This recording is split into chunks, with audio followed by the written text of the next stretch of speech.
Why plasma cutters are replacing CNC routers and nobody's talking about it. What if I told you that for cutting sheet metal, a tool you probably already own, a CNC router, is the second best option by a mile? And what if the first best option costs half as much and cuts 10 times faster and most shops are still sleeping on it? Today we're talking about plasma cutters and why they're quietly replacing CNC routers in shops where people actually have to make money. I'm not talking about the cheap handheld units in the hardware store. I'm talking about CNC plasma tables and the real reason the CNC router industry doesn't want you looking too closely at them. Section 1, the problem nobody addresses.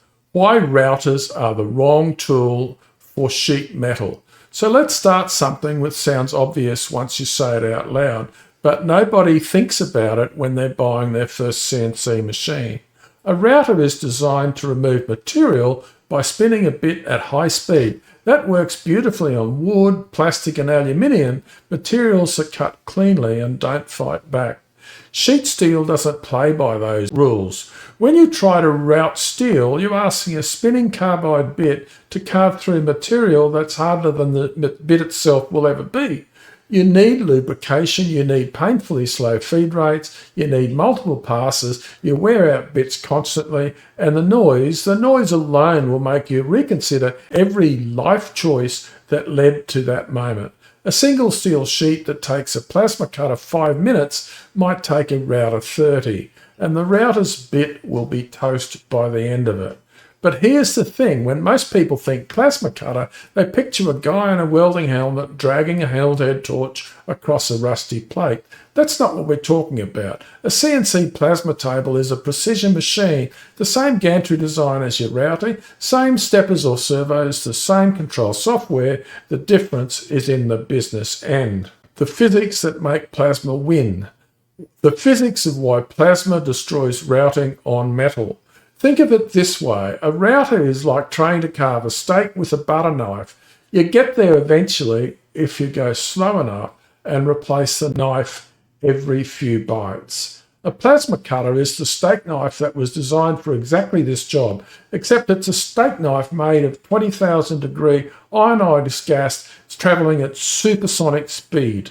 And here's what actually happens. A plasma cutter forces compressed air or gas through a narrow nozzle while running an electrical arc through it. The gas becomes plasma, the fourth state of matter, and the plasma jet instantly melts through conducted metal while the gas pressure blows the molten material out of the cut. There is no physical contact. The torch head floats above the workpiece. There's no bit to dull, no cutting forces to fight against, and no material hardness limitation that matters. The practical numbers are where it gets ridiculous. A router cutting a 1/4 inch mild steel plate might run at 5 to 10 inches per minute if you're lucky and your bit survives. A plasma cutter on the same material runs at 60 to 100 inches per minute, and that's 10 times faster.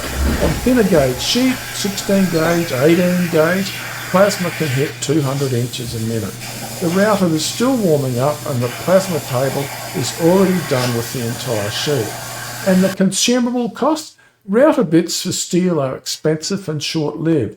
A plasma torch consumable set, electrode, nozzle, swirl ring, shield, might cost $20 and last through hundreds of cuts before you swap it out. Section 3, the cost reality check. What this actually costs and where the router narrative breaks down. Here's where the router industry's argument collapses if you do the maths. They'll tell you a CNC plasma table is expensive, that you're better off with a router because it's versatile, that plasma is a niche tool for fabrication shops. So let me give you the real numbers. A basic CNC plasma table, a kit or entry-level unit with a machine torch starts at around $4,500 Australian. Add a plasma cutter power source, something like a Unimig razor for under $2,000 or a Hypertherm PowerMax 45 and you're up for $3,200. So total maybe $6,000 to $7,000 for a machine that will cut 1/4 inch steel all day, every day, with consumables that cost pocket change. A CNC router that can genuinely handle steel, not just barely survive it, but actually produce parts on any kind of production timeline, is going to need rigidity, horsepower, and coolant. You are looking at a machine that costs more, not less, and you're still going to burn through end mills.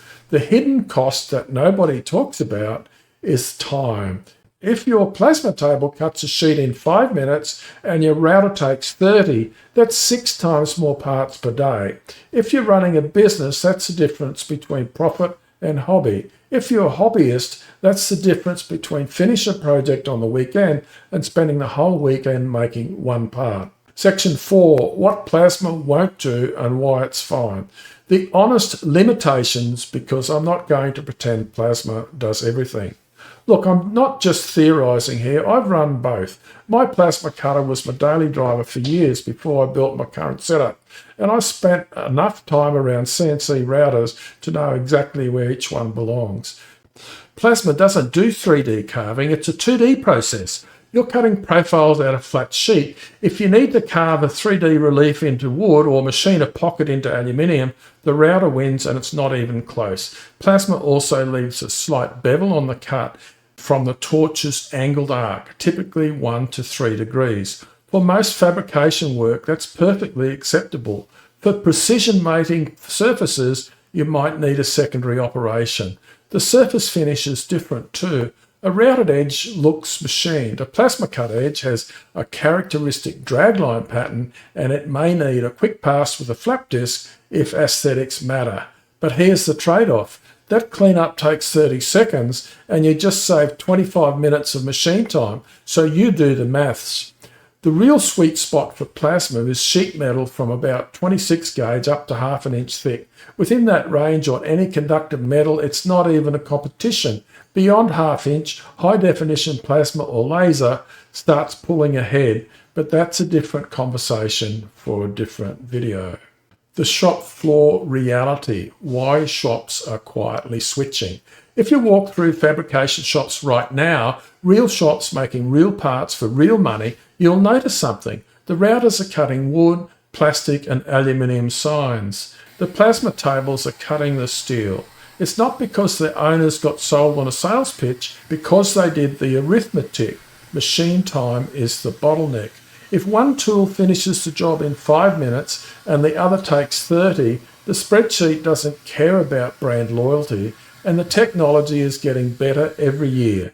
Modern plasma cutters with features like automatic gas control, ohmic sensing for initial height sensing, and torch height control that compensates for plate warpage in real time. These aren't the rough cutting tools from 20 years ago. The cut quality from a properly tuned plasma setup on thin material is remarkably clean. Some people are even using plasma cut parts as finished products with zero secondary cleanup. The CNC router industry wants you to believe their machine is the only tool you'll ever need. The Swiss Army knife that does everything. That's a great marketing story. It's also not how production works. Production runs on the right tool for the right job, and for sheet metal, that tool is increasingly plasma. So here's the bottom line. If you're cutting steel sheet signs, brackets, flanges, gussets, art, furniture components, you owe it to yourself to seriously look at plasma cutting. It's not just cheaper than routing steel, it's faster, the consumables last longer, and the learning curve for CNC plasma is surprisingly approachable, especially if you're already familiar with G-code and machine control. If this video has just saved you from buying the wrong machine or opened your eyes to an option you hadn't considered, hit subscribe and ring the bell, because we're going deeper into plasma setup, Linux CNC plasma integration, torch height control tuning, and all of it in future videos coming up. And if you're ready to actually build something, head over to MrRodW.au. I've got a crew of builders and machinists making real machines work, plus my custom Linux C installer that handles the setup headache for you. Links are in the description. I'm Rod, thanks for watching, and I'll see you in the next one.